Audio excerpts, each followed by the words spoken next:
जी नाज़रीन, एक बार फिर हम आपके साथ मौजूद हैं और पाकिस्तान में ज़बरदस्त इवेंट्स हो रहे होते हैं। तो आज हम एक ऐसे इवेंट की बात करेंगे जो अवार्ड शो भी है और ये रिकग्नाइज़ कराएगा उन लोगों को जो पाकिस्तान में बहुत बड़े बड़े काम कर रहे हैं, लोगों की खिदमत खल्क के लिए भी, और इसके अलावा ऐसे उन्होंने अपने प्रोफेशनली ऐसी जगहों पे काम किया जिस तरह, और उन्होंने पाकिस्तान का नाम भी रोशन किया और साथ साथ ये है कि उस फील्ड में अपने आप को मनवाया भी। तो हमारे साथ मौजूद हैं सैयद ज़ीशान हाशमी, जो founder of global event management है, साथ में सीईओ भी है। अस्सलाम वालेकुम जी, कैसे हम? ठीक ठाक हैं, खैरियत से हैं? जी जी बिल्कुल। आपका ये इवेंट होने जा रहा है सितारा पाकिस्तान कॉन्फ्रेंस एंड अवार्ड्स 2024 और ये है 18 दिसंबर को। ये बहुत बड़ा शो है और ये आप बहुत बड़ा काम करने जा रहे हैं, क्योंकि ऐसे लोगों को रिकग्नाइज कराना बहुत ज़रूरी है जो खिदमत खल्क भी कर रहे हैं, बड़ा काम भी कर रहे हैं और कभी भी अपने आप को ना सामने खुद नहीं लेकर आते, उनको सामने लाना पड़ता है कि आप इतना बड़ा काम कर रहे हैं, तो उनको रिकग्नाइज कराना बहुत ज़रूरी है। तो इसके हवाले से, इवेंट के हवाले से पहले बताइएगा, फिर मैं मजीद सवाल करती हूँ। देखिए, सितारा पाकिस्तान कॉन्फ्रेंस एंड अवार्ड्स हमने 3 इयर्स बिफोर जो है वो स्टार्ट किया था और उसमें हमारा जो मेन मकसद था वो ये था कि पाकिस्तान की वो प्रोमिनेंट पर्सनालिटीज़ और वो लोग जो कि एक तो है जो शो हो जाते हैं, और एक है वो जो हाइड है लेकिन पाकिस्तान के लिए, कम्युनिटी के लिए बहुत काम कर रहे हैं। बिल्कुल। तो हम क्या करते हैं कि उसके अंदर अपने शो को कामयाब करने के लिए कुछ तो ऐसे लोग, जैसे स्पेशली हमने इस साल जो रिकग्नाइज किए, जावेद मेहताज साहब स्पोर्ट लेजेंड है, इनका एक बड़ा नाम है। इसी तरह आपने सीईओ अब्दुल बारी साहब है इंटस हॉस्पिटल के, उनका भी एक बड़ा काम है हॉस्पिटल्स का। इसी तरह गम्बर्ट से हमने लिया डॉक्टर अब्दुल रहीम बख्श भट्टी साहब को, जो कि लीवर ट्रांसप्लांट के लिए एक फ्री गवर्नमेंट के अंदर एक हॉस्पिटल रन कर रहे हैं। इस तरह हमने ढूंढ के कुछ प्रोमिनेंट पर्सनालिटीज़ ली जो कि पाकिस्तान के लिए कर रही हैं, जो कि नुमाया है। लेकिन इसके साथ साथ हमने उन लोगों को भी देखा कि जो पाकिस्तान के लिए काम कर रहे हैं बट वो स्क्रीन पर मौजूद नहीं है। तो इसमें हमने क्या किया कि 3 स्केल्स इनके बनाए हमने, कि इसमें सिर्फ ये ना हो कि एक लार्ज स्केल के लोग ही आ जाएँ, निचले लेवल के ऊपर भी काम जो हो रहा है वो भले थोड़ा हो रहा है, छोटा हो रहा है, लेकिन वो हो पाकिस्तान के लिए रहा है और डिफरेंट कैटेगरीज वो अपनी फील्ड के लिए कर रहा है। अब लार्ज स्केल में हमने उन ऑर्गेनाइजेशंस को लिया, उन कंपनीज को लिया, उन इंडिविजुअल्स को लिया जो कि अपने सेक्टर के अंदर इस टाइम माने जाते हैं, रिकग्नाइज्ड है। लेकिन मीडियम स्केल और स्मॉल स्केल, अब स्मॉल स्केल में हमने उन लोगों को भी लिया जो होम बेस्ड है, जो एंटरप्रेन्योर्स हैं, जो कि काम तो कर रहे हैं अपने एरिया में लेकिन उनकी कहीं पे पता नहीं चल रहा, वो सिर्फ जी हमने ये काम कर लिया, अपने हद तक महदूद है। अच्छा बताइएगा, वो कौन लोग हैं जो एक तो बड़ी कैटेगरीज तो आ जाती हैं, जी जी बहुत बड़े लेवल पे काम कर रहे हैं, जी हॉस्पिटल हो गया, लिवर ट्रांसप्लांट हो गया, ये जो दूसरी कैटेगरी आपने बताई है जो छोटे लेवल की कैटेगरी, कौन कौन सी? अब देखिए, जैसे कि आपने हैंडीक्राफ्ट्स के अंदर बड़े बड़े नाम मौजूद हैं, इतने बड़े बड़े इदारे हैं, लेकिन जो लोग मौजूद हैं एक्चुअली वो हैंडीक्राफ्ट्स को ओन नहीं करते। ओन वो करता है वो मजदूर, वो बंदा जिसके पास ये हुनर है। एक तो होता है रेप्लिका और एक होता है जो आप उसको बाकायदा डाई के सूरत में बनाते हैं। ओरिजिनल काम है। हमारे यहाँ पे तो मैं कहती हूँ कल्चरल और ये हैंडीक्राफ्ट के काम इतने खूबसूरत है और ये ओरिजिनल पीसेस होते हैं। अब हाल में जब वो लोग बनाते हैं तो उनसे जो चीज़ परचेज करते हैं, क्योंकि उनकी रसाई मार्केट तक नहीं है, वो बहुत लिमिटेड पैसों के अंदर प्रोवाइड करते हैं यहाँ के वेंडर को, और वो वेंडर उसको बड़े अच्छे पैसों में बेचता है। उसका सारा बेनिफिट कौन ले रहा है? बड़ा वेंडर। तो हम उस बंदे को लेके आए जिसको डाई के ऊपर पुराना काम कर रहा है, ठीक है जी। इसी तरह हमने हेयरिंग एड्स और आर्टिफिशियल लिम्स के हवाले से काम हो रहा है, जिसमें स्पेशली मैं आपको रोटरी क्लब कराची का बताऊँगा कि जो जितने भी लोग इस वक्त आर्टिफिशियल लिम्स के हवाले से पे करते हैं तो वो वहाँ पे फ्री ऑफ कॉस्ट, जितने पेशेंट्स हैं आज आप जाएं, आज ही के आज आपको आर्टिफिशियल लिम्स की सहूलत मिल जाएगी, जिसके अंदर अगर किसी की टांग कटी हुई है, जिसका किसी का हाथ कटा हुआ है, वो आपको विद इन 5 और 6 आवर्स के अंदर वो आपको करके दे देते हैं। अच्छा, लेकिन अगर ये प्राइवेट सेक्टर में जाए तो यही जो चीज़ होगी ये आपको 4 से 5 लाख रुपए पे लगेगी, बहुत एक्सपेंसिव हो जाता है। लेकिन ये फ्री ऑफ कॉस्ट और आप ये सोचें और सिर्फ 4 से 5 घंटे में। अब इसकी अवेयरनेस लोगों को नहीं है, तो जिस तक पहुंचती है वो तो अवेल कर लेता है, लेकिन वो जिस तक पहुंचनी चाहिए वहाँ नहीं पहुंचती, वो बेचारे पैसे देंगे। इसी तरह क्लैफ्ट के ऑपरेशंस हाजी हनीफ तैयब साहब कर रहे हैं, और उसके साथ वो जब बच्चा पैदा होता है तो आपने देखा कुछ बच्चे ऐसे होते हैं जिनके दांत बाहर होते हैं, होंठ कटे हुए होते हैं, उनकी सर्जरी होती है, नाक से भी जो पूरा होंठ कटा हुआ होता है। तो उसके लिए बाकायदा तौर पे उन्होंने एक हॉस्पिटल बनाया हुआ है जहाँ पे वो 2 दिन का हॉस्पिटल का जो होता है वो रेंट फ्री करते हैं, ऑपरेशन फ्री करते हैं और वो सारी चीज़ें फ्री हैं उनके लिए, और एक अटेंडेंट को 3 दिन तक वो उनके साथ रख के देते हैं। तो ये चीज़ें भी लोगों तक रसाई नहीं हो रही।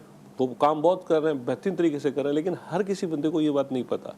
इसी तरह आइज़ के जो ऑपरेशन हो रहे हैं अंदरूनी सिंध में, जैसे कराची पे तो देखें अवेयरनेस है हर चीज़ की, लेकिन दूसरी जगह पे नहीं है। इसी तरह हम जब जेल का नाम सुनते हैं तो हमारे जहन में डर या खौफ सा आ जाता है, but when I visited different jails तो मैं खुद हैरान रह गया कि वहाँ पे करेक्शनल सर्विसेज जो फैसिलिटेशन वर्क कर रहा है बहुत अच्छा काम कर रहा है। वो कैदियों से स्किल के हवाले से चीज़ें बनवा रहे हैं, वो कैदियों को ट्रेनिंग करवा रहे हैं, और उसके बाद हर साल वो क्या करते हैं, जो कैदियों का सामान वो बनाते हैं उसकी एग्जीबिशन करते हैं, वो सेल करके जो उसका पैसा होता है वो जो है वो कैदियों को मिल जाता है। अच्छा, उसमें सिर्फ पैसा ही नहीं, उसको एक फ़ायदा ये हो रहा है कि वो स्किल सीख गया। जब वो बाहर निकलेगा तो उसकी एक करेक्शन हो गई, तो वो चोरी चकारी से बचने के बजाय बोलेगा जब मुझे इस काम में इतना पैसा मिल रहा है तो मैं ये काम करूँ। बिल्कुल। तो इसमें हमने आईजी काजी नज़ीर साहब को जो है वो रिकमेंड किया कि उनकी सर्विसेज बहुत ज़्यादा हैं, इस तरह से करके। फिर इसी तरह से हमने डिफरेंट सेक्टर से फार्मास्यूटिकल कंपनीज से लिया कि ये फार्मास्यूटिकल कंपनीज में कौन से ऐसे लोग हैं जैसे उनके अंदर अब हम तो ये समझते हैं फार्मास्यूटिकल कंपनीज की जी मेडिसिन आ गई वो उन्होंने बहुत हाई रेट पे कर दी, ये कर दिया, लेकिन उनकी जो सर्विसेज हैं वो भी देखी जाए। जैसे कि उनके पास एक पीटीपी पेशेंट प्रोटेक्शन फंड होता है, तो वो क्या करते हैं उसमें मेडिसिन, जब भी हम किसी से बात करते हैं तो वो मेडिसिन जितने फ्री मेडिकल कैंप्स होते हैं वो फ्री दे रहे होते हैं, डॉक्टर्स दे रहे होते हैं, इस तरह करके बहुत सारी चीज़ें हो रही होती हैं। तो अभी देखें चीज़ें सामने नहीं आती है ना, बिल्कुल नहीं आती हैं। तो हम सिर्फ अच्छा एक चीज़ हमारी और भी हो गई है हमारी कौम के अंदर कि we have developed ourselves as a complainer. हम हर चीज़ में कंप्लेन कर रहे हैं, हम उसके अंदर पॉजिटिव से शुरू नहीं करते, नेगेटिव से शुरू करते हैं। तो हमने इसको इसलिए बनाया कि उसमें उस सेक्टर के तमाम लोगों को लाया जाए स्टेज पे, जब वो बयान करेंगे। आपने कहा सोसाइटी मॉल्स अ मैन, जिस सोसाइटी में आप रहेंगे तो उसी की बोली बोलेंगे। अगर आप एक अच्छी सोसाइटी में जाएंगे, पॉजिटिविटी से शुरू करेंगे, एक आपकी अप्रोच अच्छी होगी तो आप उसको उसी तरह से सोचेंगे। लेकिन जब आप सोचेंगे ना कि अभी सब बोलते हैं कि पाकिस्तान से बाहर चले जाओ, ये हो जाए, ये पाकिस्तान में कुछ नहीं रखा, but I totally different. Pakistan से बेस्ट कंट्री कोई नहीं है। मैं कहती हूँ पाकिस्तान में रहकर पाकिस्तान को बेहतर बनाओ। जी अच्छा, जब जो कह रहा होता है ना, देखिए मैं आपको जो कह रहा होता है सबसे बड़ा जिम्मेदार वो खुद भी होता है। बिल्कुल। क्योंकि जब वो यहाँ पे रहता है तो वो सारे रूल्स को ब्रेक कर रहा है। जब वो आउट ऑफ कंट्री जाता है तो वो रूल्स को ब्रेक नहीं करता, वहाँ पे लाइन में लगेगा, हर चीज़ करेगा। प्लस यहाँ पे वो बोलेगा मैं चौकीदार का काम नहीं करूँ, मैं शॉप के ऊपर काम ना करूँ, वहाँ जाके वो सब काम करने को तैयार है। तो दैट मीन्स कि हमने खुद ने पाकिस्तान को थोड़ा सा ख़राब किया है। कल मैं एक बात कर रही थी, हमारे मेरे घर पे लेबर आए थे एक कारपेंटर, तो उन्होंने एक चीज़ बोली। जी जी। उन्होंने कहा मैम आप जिस एरिया में रहते हैं ना ये बड़ा साफ़ सुथरा सा एरिया है। अब कारपेंटर हैं, वो कहते हैं कि हमें जो सहूलत चाहिए ना वो ये चाहिए कि अगर हम स्लम्स टाइप के एरिया में रह रहे हैं या हम थोड़े से लोअर एरिया में रह रहे हैं तो वो भी साफ हो। बिल्कुल। हमें छोटे घर में रहने में इशू नहीं है, जी जी, लेकिन साफ होना चाहिए। जो हम बाहर के मुल्क की बात कर रहे हैं ना कि जब हम वो छोटे से छोटा काम करने के लिए भी तैयार होते हैं, तो वहाँ पर आप देखें वहाँ पर एक चौकीदार भी बड़े अच्छे घर में रह रहा होगा, बिल्कुल नीट साफ सुथरे इलाके में रह रहा होगा। तो हमारे पे थोड़ा सा इंफ्रास्ट्रक्चर जो आई थिंक बेहतर करने की जरूरत है। अपनी जगह है। मैं आपको एक बात बताऊं, देखिए वहाँ पर basically I have visited a lot of countries and मैंने यूएन में भी एड्रेस किया और अपने पाकिस्तान को रिप्रेजेंट किया। मैं सिर्फ इतनी सी बात कहूँगा कि देखें बात सिर्फ ये होती है कि जब हम रिस्पॉन्सिबिलिटी लेते हैं, अब हम क्लीनिंग की बात कर रहे हैं, जब हम घर से कचरा फेंकते हैं बाहर, हाँ ये चीज तो मैंने खुद देखी है, मैं शो किया करती थी। जी, मैंने खुद देखा पान खा रहे हैं और उसकी पीक वो भी वहीं पर जमीन पे। अभी मैं आपको सिंपल बात बताऊं, हमारे यहाँ तो फ्लैट से ज्यादातर आपने देखा होगा कि कई दफा ऐसा होता है आप खड़े में ऊपर से थराम से एक थैली आती है या कोई चीज आती है आप पे गिरती है। मैं I have gone through with अच्छा ये क्या हो रहा है कि बच्चे वही सीख रहे हैं जो उनके पेरेंट्स आप वो कर रहे हैं बिल्कुल सामने। ये जो इवेंट है सितारा पाकिस्तान कॉन्फ्रेंस, हम इस तरह से डिफरेंट टाइप के और भी बहुत सारे इवेंट्स करते हैं। अच्छा ये बताइएगा कि आपने इवेंट्स जो हैं वो आप इंटरनेशनली भी करते रहते हैं, बाहर की टर्की वगैरह में भी आपने किए हुए, इसके हवाले से बताएं। और आपने बहुत सारे और भी इवेंट्स किए, बल्कि आप क्लाइमेट चेंज के हवाले से हमें जनवरी में भी आप के अंदर हम क्लाइमेट चेंज, तो ये जरा थोड़ी सी डिटेल बताएं। देखिए हमारा एक ग्रुप है जैसे उस पर दी इंटेलेक्ट्स क्लब के नाम से, उसमें हम climate change conference every year करते हैं। लास्ट ईयर हमने की थी तो उसको प्रेसिडेंट ऑफ पाकिस्तान ने इनॉग्रेट किया था और उसमें हमने पाकिस्तान से बाहर कम से कम 8 कंट्रीज़ के रिप्रेजेंटेटिव को इन्वाइट किया था, जिसमें जापान से आए थे, कोरिया से आए थे, यूएस से आए थे, लोग आए थे, वो एक्सपर्ट्स थे क्लाइमेट के। तो उन्होंने आके क्लाइमेट के ऊपर बात की कि पाकिस्तान इस वक्त एक बड़ी ख़तरे में है क्लाइमेट को लेके। सिर्फ अब देखें आप लाहौर में जैसे ही साल शुरू हुआ था तो आपने देखा था कि किस तरह फॉग और फैल गया था ना। अब वो एक खतरे की अलामत है कि वो जो उससे क्या हो रहा है, फॉग जो आ रही है उससे तो बीमारियां बच्चों के अंदर, बड़ों के अंदर, ये आज आपको फील हो रहा है कि इसको आप कवर नहीं कर पा रहे। आने वाले चंद सालों के अंदर 4, 5 साल, 10 साल के बाद कराची की भी कंडीशन यही होगी जो लाहौर की है या जो पंजाब के उन एरियाज़ की है। हम उससे बचने की कोशिश नहीं कर रहे। हमारे रोड्स के ऊपर देखें आप, अगर क्लाइमेट के हवाले से कोई चीज़ नहीं है, सब बिल्डिंग्स जो बड़ी बड़ी बन रही हैं, आप देखें विंटर्स आने चाहिए, सर्दियाँ आनी चाहिए, आपके पास वो चेंज हो गया। अभी आप दिसंबर में बैठे हुए और आपको इतनी सर्दी नहीं है, बीमार बैठे हुए हैं। आप ये देखें जी जी, पोल्यूशन की वजह से आए दिन जो है वो साइनसाइटिस हो जाता है। आई मीन कोई कंट्रोल करने के लिए चीजें कहते हैं भाई, हम तो कहते हैं जंगलात बनाएं। एक तो हमने कुछ पैनल्स बनाए जिसमें वो लोग अपने ट्रियम्फ्स जो हैं वो प्रेजेंट करेंगे इस कॉन्फ्रेंस के अंदर कि उन्होंने अपनी फील्ड में क्या क्या काम किया। उसको देखकर बूस्टअप मिलेगा, लोगों के एनर्जी आएगी कि यार हमने इतने छोटे लेवल पे रहते हुए भी इतना बड़ा काम किया।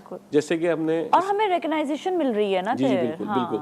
अच्छा, इसको लेके हमने लास्ट ईयर जब किया था तो उसमें से कम 8 से 10 लोग ऐसे थे जिन्होंने अपने बिजनेस को, अपनी फील्ड को बहुत बूस्टअप कर लिया था। क्योंकि जब वो फील्ड में मूव किया, उन्होंने चीज़ों में गए, तो उससे फ़ायदा उनको ये हुआ कि उन्होंने अपनी फील्ड जो एक जगह तक छोटी जगह पे रखी हुई थी उससे एक्सपैंड हुई, लोग उनसे मिले, नेटवर्किंग हुई और उनके बिजनेसेस बढ़ गए और उनका जो एक सर्किल था वो भी बढ़ गया। अच्छा, एक और चीज़ भी मैं आपको बताऊँ, हमने जैसे इसमें बहुत सारे लोगों को इन्वाइट भी किया था। उनकी माशाल्लाह लाजिमत उनकी अपनी अपनी जो है शेड्यूल्स होते हैं। हमने इसमें कोशिश ये करते हैं कि जो, जैसे हमने इसमें प्रोफेसर ताज साहब को बुलवाने की कोशिश की थी कि वो आएँ तो वो आके इन नॉमिनीज से डिस्कस भी करें, उन्होंने जो ट्रियम्स किए हैं उनको भी शेयर करें। तो उसके लिए जैसे बारी साहब हैं, उन्होंने इतना बड़ा सेटअप बना दिया और फ्री ऑफ कॉस्ट चल रहा है। उसके लिए किया क्या उन्होंने? क्योंकि देखिए बोलना बहुत आसान है जी, यार ये तो बन गए, 4 साल पहले आए थे, इन्होंने ऐसे कर लिया। अदीब रिजवी साहब एक बड़ा नाम है, SIUT इतना बड़ा सेटअप चल रहा है, लेकिन उन्होंने जो सर्विसेज आज वो प्रोवाइड कर रहे हैं उसके लिए उनका जो हार्ड वर्क है, वो हार्ड वर्क तो लोगों को नहीं पता ना। लोग सिर्फ क्या कहते हैं जी वो ठीक है, वो बाहर से फंडिंग ले रहे हैं, यहाँ से ले रहे हैं, पाकिस्तान से ले रहे हैं, बट हाउ फंड लेकर उसको फिर संभालना। अच्छा, उसके बाद लोग उन पे अगर ट्रस्ट कर रहे हैं, अगर लोग उनको ट्रस्ट कर रहे हैं तो वो ट्रस्ट क्यों कर रहे हैं? इसी तरह जैसे हमने इसमें JDC को लिया, जफर अब्बास साहब को, तो वो भी एक बड़ा काम कर रहे हैं। तो लाजमी बात है कि हम जब देखते हैं कि जी ये चंद नाम है जो इतनी इस तरह आए हैं, लेकिन आए क्यों हैं? अगर आप जफर अब्बास साहब की हिस्ट्री देखें तो पीछे जाएं तो आपको पता लगेगा कि उन्होंने किससे शुरू किया, किस तरह से काम शुरू किया, और आज वो लोग उन पे, उनकी एक जबान के ऊपर उनको लाखों करोड़ रुपए देने को तैयार है। तो इसका मतलब है कहीं ना कहीं तो उनका जो है एक सेगमेंट है, उनका एक वो बन गया ना। हम अगर किसी से मांगेंगे तो वो हमको बोलेगा भाई क्या चीज़ हो, आप पहले आप बताओ तो आपने किया गया है। तो हमारे यहाँ पे क्या है कि ये चीज़ थोड़ी सी लोगों तक पहुँचनी चाहिए कि ये लोगों ने किस तरह से काम। अब आप जब हम कंपेयर करते हैं कि हम बेगर्स क्यों बनते हैं, वाई वी आर बेगर्स, कि हम जो बार बार आउट ऑफ कंट्री से या डोनर से मांग रहे हैं, पाकिस्तान में ही इतने बड़े बड़े डोनर हैं जो कि इस पूरे सेटअप को चला रहे हैं। भाई इंडस हो गया, SIUT हो गया और दूसरे जितने भी हॉस्पिटल हैं चल तो रहे हैं, तो इसमें मेन जो कंट्रीब्यूशन है वो पाकिस्तान के अपने लोगों का है, अपने लोगों का, बिल्कुल। लेकिन हम किसको कह रहे हैं, डोनर्स बाहर से आ रहा है वो पैसे दे रहा है, बट ये देखें कि कंट्रीब्यूशन यहाँ के लोग कर रहे हैं, यहाँ के लोग भी कर रहे हैं, बाहर से भी। लेकिन आप ये देखें कि वो एक काम तो हो रहा है ना, बिल्कुल, बिल्कुल। और ये एक ऐसा काम हो रहा है जो जेन्युइन हो रहा है। जाके आप देखें वहाँ पर, सीरियसली मैं कहती हूँ जो लोग बात कर रहे हैं, देख रहे हैं, उन जगहों पे भी ज़रूर जाएं, उन हॉस्पिटल्स में भी जाएं, उन इदारों में भी जाएं और वहाँ जाके उनको देखें कि कितना ज़बरदस्त काम हो रहा है। थैंक यू सो मच, आपका बहुत बहुत शुक्रिया शुभ में तशरीफ़ लाने का, और अल्लाह आपको कामयाबी दे आपके इवेंट के लिए। कल ये इवेंट है और बहुत ज़बरदस्त इवेंट है ये, सितारे पाकिस्तान कॉन्फ्रेंस एंड अवार्ड 2024, और ये 3 साल से आप कर रहे हैं, लेकिन इस साल भी इंशाल्लाह आपको कामयाबी होगी। बस आखिर में एक चीज़ बोलूँगा कि देखिए हम जो भी काम करें उसको सस्टेन करें, सस्टेनेबल, अगर सस्टेनेबिलिटी अगर होती है हमारे काम में तो हम कामयाब हो जाते हैं। बिल्कुल। हमने जब ये शुरू किया था तो हमारा इरादा यही था कि इस कामों को हम थोड़ा सा आगे बढ़ाएं। इसी तरह से हमारा corporate social responsibility CSR leadership conference होती है, और भी बहुत सारी कॉन्फ्रेंस हम करते हैं, ह्यूमन राइट्स कॉन्फ्रेंस करते हैं, लॉ एंड जुडिशरी करते हैं, लेकिन हमारा मेन मकसद सिर्फ यही होता है कि लोगों को फैसिलिटेट करना, लोगों को उनकी फील्ड के बारे में बताना। क्योंकि पाकिस्तान के अंदर हमें यहाँ पर सबसे ये होता है कि लोग जो है वो छोड़ के इसलिए जा रहे हैं कि उनको यहाँ पे सेगमेंट्स, उनका स्कोप, वो चीज़ें नहीं मिल रही। हम वो चीज़ प्रोवाइड कर रहे हैं पाकिस्तान के लिए कि भाई पाकिस्तान में बहुत स्कोप है, जस्ट सर्चिंग की ज़रूरत है, आप अपनी फील्ड को देखें और कामयाब हो। जी थैंक यू सो मच, एक दफ़ा फिर आपका बहुत बहुत शुक्रिया। इसके साथ ही नाजरीन हम जाएंगे ब्रेक की जानिब और ब्रेक के बाद फिर मिलेंगे। Stay with us.